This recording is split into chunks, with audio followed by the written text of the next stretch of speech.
suis Sébastien Beffa, j'ai 54 ans, je suis marié, père de trois grands enfants qui ont 28, 26 et 24 ans. Dans le civil, je suis chef d'entreprise dans une entreprise qui fait de la production et de la distribution de films de cinéma. Et donc, voilà, j'ai suivi une formation de théologie, tout d'abord au cycle C, où j'ai fait le cycle C soir, et puis ensuite j'ai à l'ICP, et ensuite j'ai souhaité poursuivre en master, et avec une formule sur laquelle j'ai beaucoup milité à l'ICP avec une camarade, où nous avons essayé de monter un séminaire soir. Le séminaire soir au premier et au second semestre, donc a permis à des professionnels, encore plus à des professionnels de travailler en master.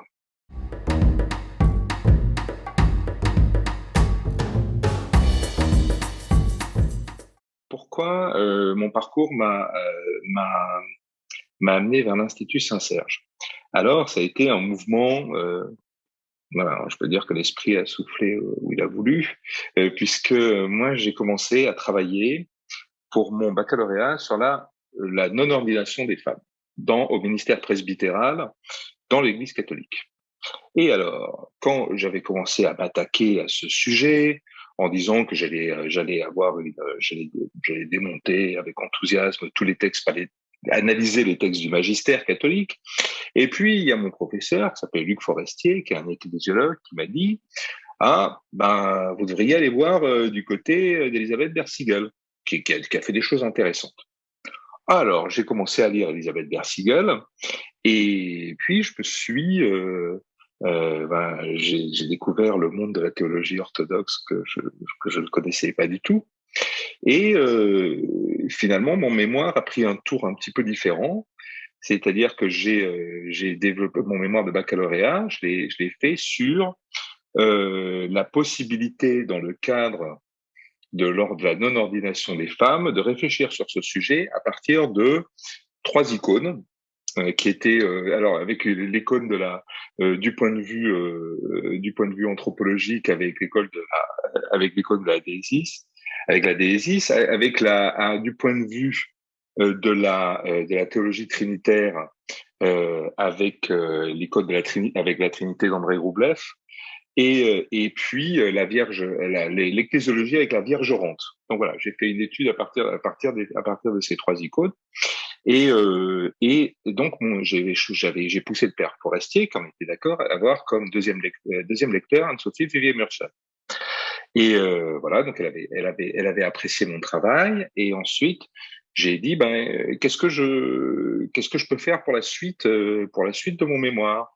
Et elle m'a dit, parce que j'étais intéressé à la fois par la question effectivement de la tradition, et surtout comment on pouvait relier théologie trinitaire et ecclésiologie. C'est quelque chose qui me préoccupait avec la question de l'action dyadique du Fils et de l'Esprit dans l'Église. Et elle m'a dit, bah, il y a un truc qui est à faire, c'est vous lisez Serge Bulgakov.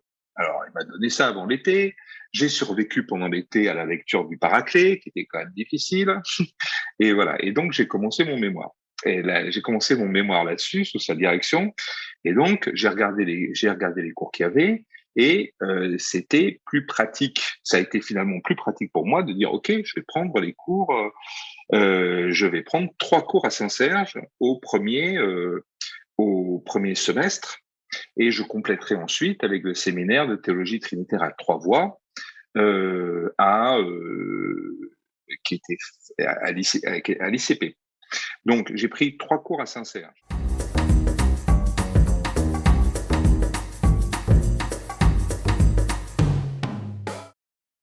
Alors les 3 cours que j'ai pris à Saint-Serge, le premier c'était les théologiens orthodoxes du XXe siècle avec Michel Stavroux. Donc un cours où on était un cours vraiment exigeant, puisque Michel nous a demandé donc à chacun de faire un exposé assez long, d'environ 3/4 d'heure, avec ensuite des questions. Et moi, j'ai travaillé sur Georges Florovsky et la tradition ecclésiale. Donc ça m'a donc c'était voilà, un travail assez important. Je me suis pas mal appuyé sur le livre de l'Archer, mais aussi les voies de la théologie, voilà, les voies de la théologie russe, et puis un certain nombre d'articles. Donc j'ai trouvé ça extrêmement intéressant sur la vision de la tradition, et c'est quelque chose dont je me suis servi ensuite, notamment dans le cours que j'ai suivi avec pas Vincent Holzer, Sylvain Brison et Marie-Caroline de Mariave, le cours de dogmatique, notamment sur la question du langage de foi et sur la question de l'hellénisme. Voilà, la question de l'hellénisme. Est-ce que pour faire de la théologie comme un lycée, est-ce qu'il faut penser en grec comme quelqu'un du quatrième, comme quelqu'un du quatrième siècle? Et voilà, est-ce qu'il y a un langage? Est-ce qu'on raisonne dans notre langage de foi à partir d'un universel disponible, c'est-à-dire le langage qui nous est donné à ce moment-là? Et comment on peut essayer de se remettre dans le même esprit que les pères considèrent, ce que le phronéma, c'est-à-dire comment être toujours dans cet état d'esprit des pères à travers le langage qui nous est donné. Donc ça, j'ai trouvé ça très intéressant. Ensuite, le deuxième cours que j'ai pris, c'est avec Oleg Kobzov,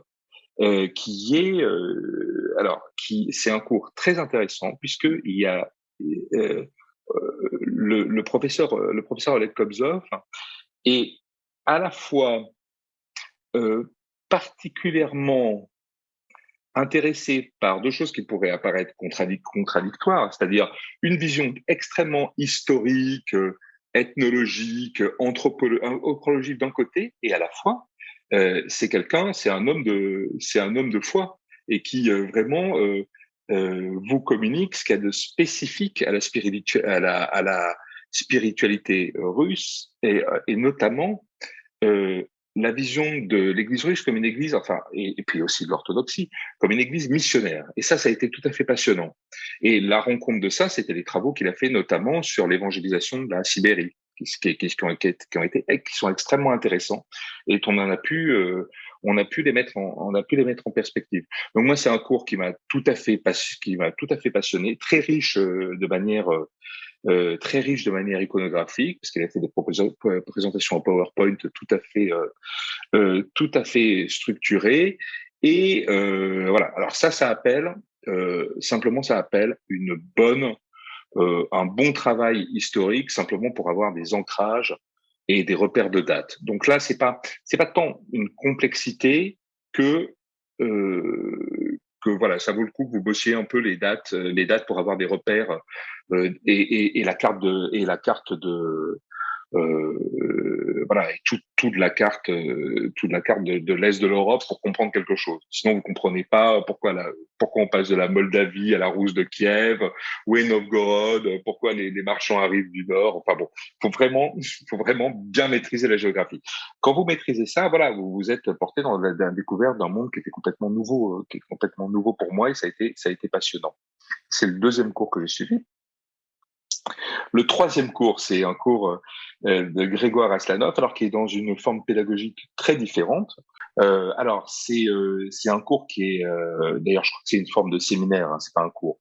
C'est un séminaire qui est extrêmement en dialogue. Voilà, on peut intervenir et Grégoire aime bien se lancer dans des discussions vives, des polémiques, etc. Donc c'est vivant. Je pense que c'est un cours qui est très accessible, mais il faut pas s'y tromper. C'est-à-dire je pense que ça nécessite d'y revenir et de pas hésiter de se replonger dans les repères historiques et d'avoir un petit peu plus de documentation, de pas hésiter de compléter le cours de Grégoire Aslanov avec de la documentation écrite. Voilà, puisque c'est l'avantage, c'est que c'est un cours qui est très libre et très en dialogue. Et ça c'est aussi intéressant.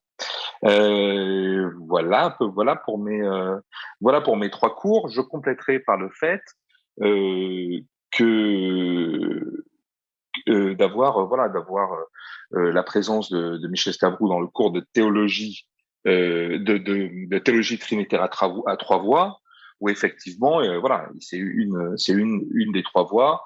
Et moi, dans ce cadre-là, j'ai fait mon exposé sur l'Esprit Saint dans la tradition orthodoxe de Paul Evdokimov, voilà, qui était un sujet que je connaissais parce que c'est dans la lignée de Bulgakov.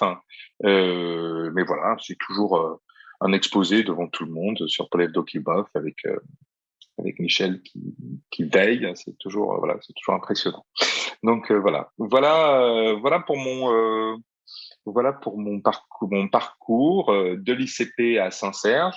Et voilà, maintenant je travaille en théologie.